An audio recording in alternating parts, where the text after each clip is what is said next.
Hello दोस्तों, स्वागत है आप सभी का हमारे चैनल स्टडी विथ आर के मैम में।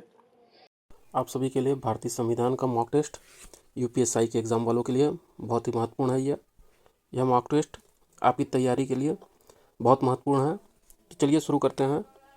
आइए देखते हैं। प्रश्न पहला, भारतीय संविधान कब लागू हुआ था? अब इसके ऑप्शन दिए गए हैं। ए 15 अगस्त 1947, 26 जनवरी 1950, 2 अक्टूबर 1949 या 26 नवंबर 1949। आप सब अपने आंसर दीजिए कमेंट बॉक्स में 10 सेकंड में। उसके बाद हम बताते हैं।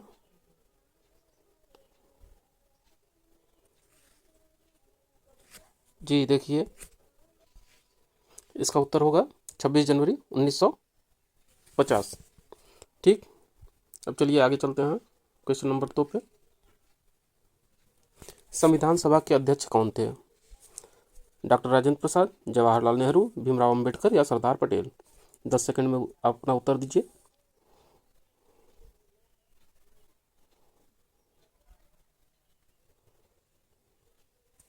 देखिए, इसका उत्तर होगा डॉक्टर राजेंद्र प्रसाद। ये संविधान सभा के अस्थायी अध्यक्ष थे। चलिए प्रश्न संख्या 3। ये देखिए, ये जो मॉक टेस्ट है ये आपकी तैयारी के लिए बहुत ही महत्वपूर्ण है, क्योंकि आपके एग्ज़ाम में संविधान का वेटेज बहुत ज़्यादा होता है। इस मॉक टेस्ट को हम रेगुलर करवाते रहेंगे और हमारे चैनल को सब्सक्राइब करिए। इस चैनल पे आपको मूल विधि की भी मॉक टेस्ट मिलेंगी जो आपके लिए बहुत महत्वपूर्ण है, जिससे आपकी तैयारी और परफेक्ट होगी। चलिए आगे करते हैं। संविधान का निर्माण कितने समय में हुआ? 2 वर्ष, 2 वर्ष 11 माह 18 दिन, 3 वर्ष या 1 वर्ष में? चलिए अपने अपने उत्तर दीजिए आप।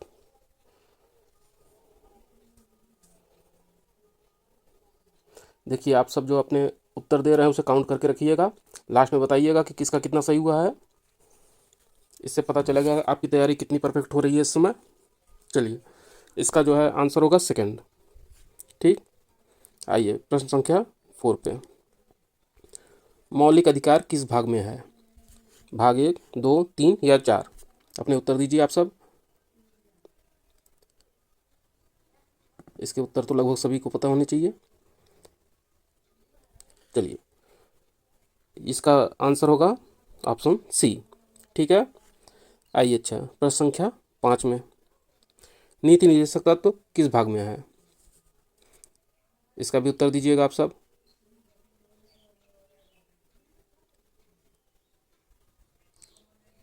चलिए, इसका हम बताते हैं। आप सबने दे दिया होगा, ये भाग 4। ठीक, चलिए प्रश्न संख्या 6 देखते हैं। संविधान का संरक्षक कौन होता है? अब इसका उत्तर दीजिए। संविधान का संरक्षक कौन है? संसद, राष्ट्रपति, सर्वोच्च न्यायालय या प्रधानमंत्री? आप सबने अपना उत्तर दे दिया हो शायद, तो हम बताते हैं। संविधान का संरक्षक सर्वोच्च न्यायालय को कहा जाता है। ठीक, संसद अगर कोई भी ऐसा कानून बनाता है जो हमारे संविधान की अवहेलना करता हो तो सर्वोच्च न्यायालय उसे कैंसिल कर देता है। ठीक है, तो संविधान का संरक्षक सर्वोच्च न्यायालय को माना गया है। चलिए क्वेश्चन संख्या 7 पे आते हैं। भारत एक कैसा राज्य है? ये क्वेश्चन काफ़ी अच्छा है, इसका आंसर दीजिए आप सब।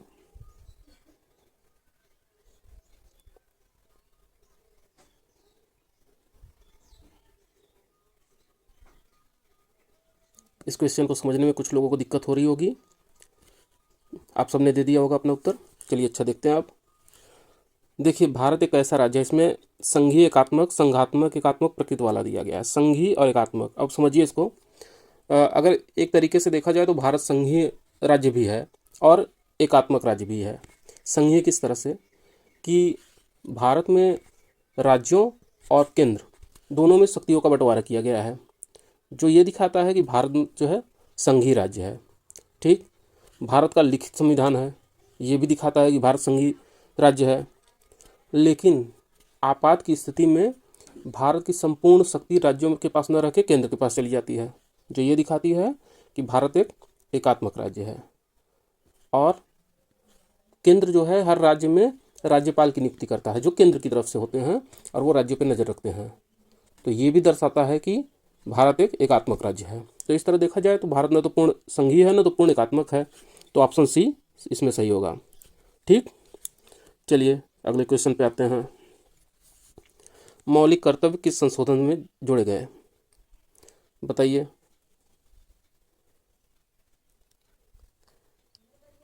तो ये देखिए, इसका ऑप्शन होगा ए 42वें संविधान संशोधन से। चलिए आगे बढ़ते हैं।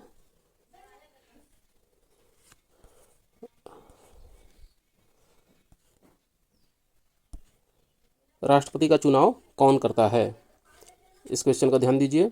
राष्ट्रपति का चुनाव कौन करता है, जनता, संसद, निर्वाचक मंडल या सर्वोच्च न्यायालय, बताइए।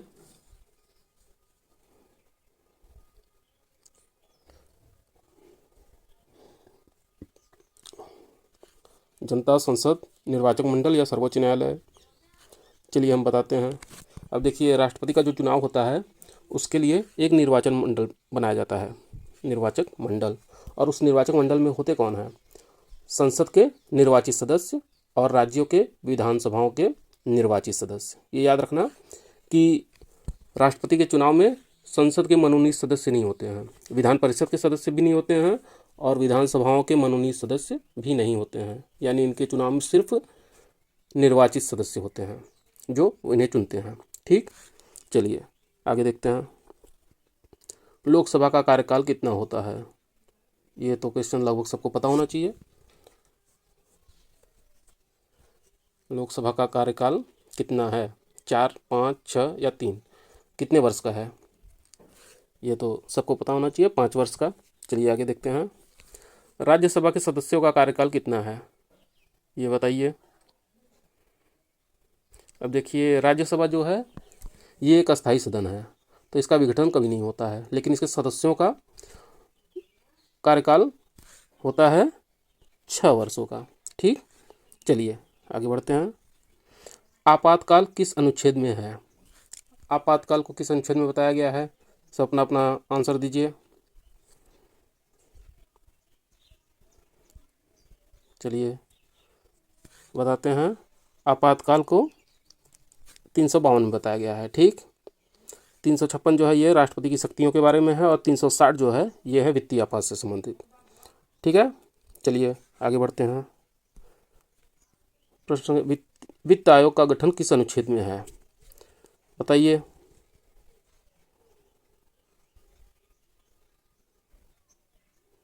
जल्दी जल्दी करिए जी। वित्त आयोग का गठन किस अनुच्छेद में है, यह है अनुच्छेद 280। चलिए आगे। भारत में नागरिकता का प्रावधान किस भाग में है, तो नागरिकता का प्रावधान किस भाग में है, आप सब अपना करिए जी। आप सबने अपना उत्तर दे दिया होगा, यह है भाग 2 से संबंधित। चलिए आ गया, ये संविधान संशोधन किस अनुच्छेद में है। अब बताइए इसका 356, 360, 368 या 370, सब अपना अपना उत्तर दीजिए और चैनल को सब्सक्राइब कर लीजिएगा ताकि आपको ऐसे ही मॉक टेस्ट मिलते रहें और जितने भी एग्ज़ाम से रिलेटेड बातें हैं जो भी तैयारी के लिए आपकी महत्वपूर्ण है वो यहाँ पे उपलब्ध कराई जाएगी आप सबको। चलिए ये होगा अनुच्छेद 368, 356 और 360 के बारे में तो भी बताया आपको। चलिए फिर पीछे और आगे आते हैं। भारत का सर्वोच्च विधायी निकाय कौन है, भारत का सर्वोच्च विधायी निकाय कौन है, संसद, राष्ट्रपति, न्यायपालिका या राज्यसभा, बताइए। सर्वोच्च विधायी निकाय कौन है इसमें से जी, सर्वोच्च विधायी निकाय होगा संसद। ठीक, संसद के अंतर्गत राष्ट्रपति और आपकी लोकसभा, राज्यसभा तीनों आते हैं। ठीक, चलिए आगे। प्रधानमंत्री की नियुक्ति कौन करता है, इसका आंसर दीजिए। प्रधानमंत्री की नियुक्ति कौन करता है, जनता, राष्ट्रपति, संसद या मुख्य न्यायाधीश, बताइए। कौन करता है, जनता, राष्ट्रपति, संसद या मुख्य न्यायाधीश। अब देखिए, प्रधानमंत्री की नियुक्ति हमेशा उसी की होती है जो बहुमत दल का नेता होता है। ठीक। और उसकी नियुक्ति कौन करता है? राष्ट्रपति करता है। लेकिन राष्ट्रपति अपने मन से नहीं करता, वो हमेशा बहुमत दल के नेता को ही चुनेगा। ठीक, चलिए आगे। सर्वोच्च न्यायालय की स्थापना कब हुई? सर्वोच्च न्यायालय की स्थापना कब हुई?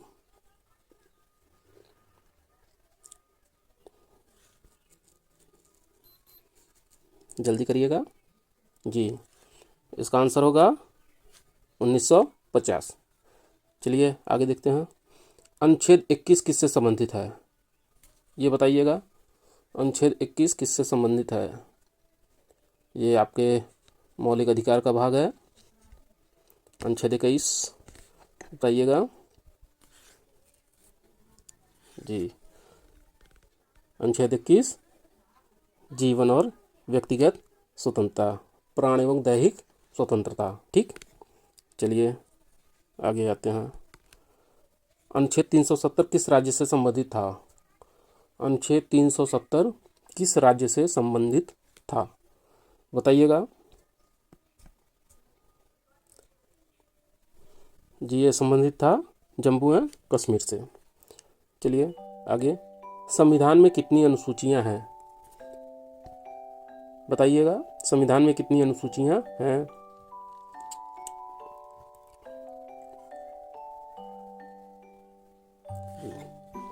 वर्तमान में संविधान में 12 अनुसूचियां हैं। शुरुआत में संविधान में कितनी अनुसूचियां थी? 8। ठीक है, चलिए। भारतीय संविधान किस देश से सर्वाधिक प्रभावित है? चलिए इसका आंसर दीजिए। भारतीय संविधान किस देश से सबसे अधिक प्रभावित है? भारतीय संविधान में सबसे ज़्यादा पार्ट कहाँ से लिया गया है इनमें से? चलिए देखिए, भारतीय संविधान में सबसे ज़्यादा जो है लिया गया है हमारे भारत शासन अधिनियम 1935 से।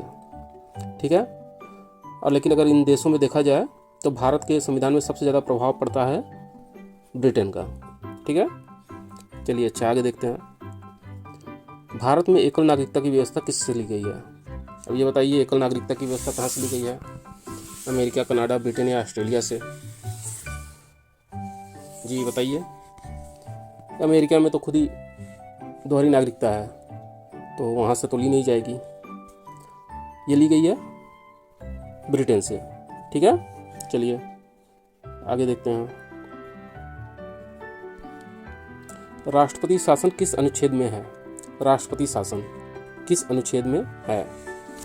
जी अभी हमने पहले आपको बताया था, ये देख लीजिए, बताइए जी।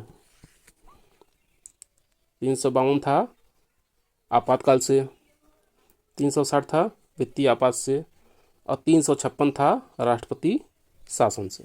ठीक है, चलिए अब आज का अंतिम क्वेश्चन है, मौलिक अधिकारों का निलंबन किस दौरान हो सकता है? इसका उत्तर दीजिए आप सब। मौलिक अधिकारों का निलंबन किस दौरान हो सकता है?